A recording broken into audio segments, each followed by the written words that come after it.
Hi, నేను Sridevi. Beetroot rice. దీనికి beetroot ఒక 3, ఆలు ఒక 4, ఆనియన్ ఒక 2, 5, 6 మిర్చి తీసి కట్ చేసి పెట్టుకోవాలి. స్టవ్ వెలిగించి కుక్కర్ పెట్టుకొని అందులో కొద్దిగా ఆయిల్, నెయ్యి వేసుకొని వేడైన తర్వాత గరం మసాలా వేసుకోవాలి. అందులో సోంపు 1.5 స్పూను, జీలకర్ర 1/2 స్పూను, చెక్క, లవంగాలు, యాలకులు 2. ఇవి కొద్దిగా బరగ్గా మిక్సీకి వేసుకోవాలి. ఇలా వేసుకుంటే సరిపోతుంది. దీనిలో ఈ పౌడర్ని వేడైన ఆయిల్లో కుక్కర్లో వేసుకోవాలి. బిర్యానీ ఆకు కూడా ఒకటి కట్ చేసి వేసుకోవాలి. ఇవి మీడియం ఫ్లేమ్లో పెట్టుకొని మంచి వాసన వచ్చే వరకు ఫ్రై చేసుకోవాలి. ఇందులోనే కట్ చేసిన మిర్చి, ఆనియన్, ఆలు, బీట్రూట్ ఇవన్నీ వేసి ఒక 5-10 నిమిషాలు పచ్చివాసన పోయే వరకు ఫ్రై చేసుకోవాలి. ఈ గరం మసాలాతో ఫ్రై చేయటం వల్ల మంచి స్మెల్ అనేది వస్తుంది. బీట్రూట్ వాసన అనేది తెలియదు.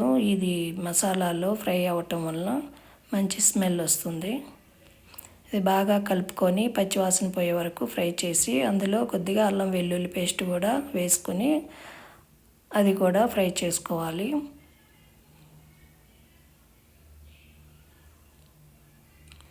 పచ్చి ధనియాల పొడి 1.5 స్పూను, ఈ ధనియాల పొడి కూడా పచ్చివాసన పోయేలా కలుపుకోవాలి. పసుపు, కొద్దిగా కారం, సరిపడినంత సాల్ట్ వేసుకొని బాగా కలుపుకొని మగ్గనివ్వాలి.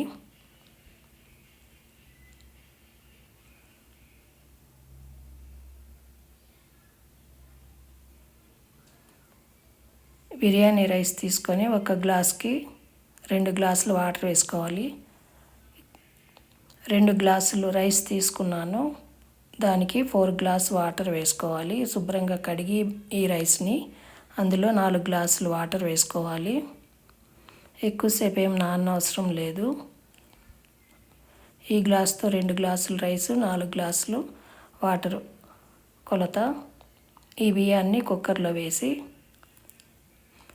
వాటర్ కూడా వేసుకొని సాల్ట్ చూసుకోవాలి. సరిపోకపోతే కూరలో వేసిన సాల్ట్ సరిపోనప్పుడు కొద్దిగా సాల్ట్ వేసుకోవాలి.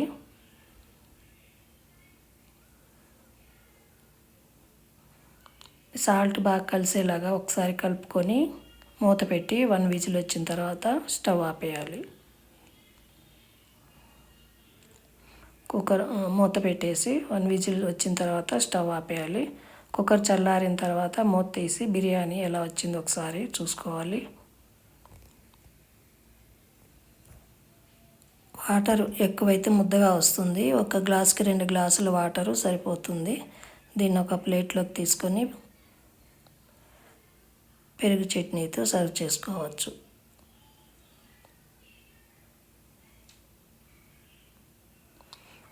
ఆనియన్, కీర కలిపి పెరుగు చట్నీ, బీట్రూట్ రైస్లోకి ఈ చట్నీతో తింటే బాగుంటుంది. బీట్రూట్ రైస్ రెడీ అయిపోయింది. నా ఛానల్ సబ్స్క్రైబ్ చేయండి, లైక్ చేయండి, షేర్ చేయండి.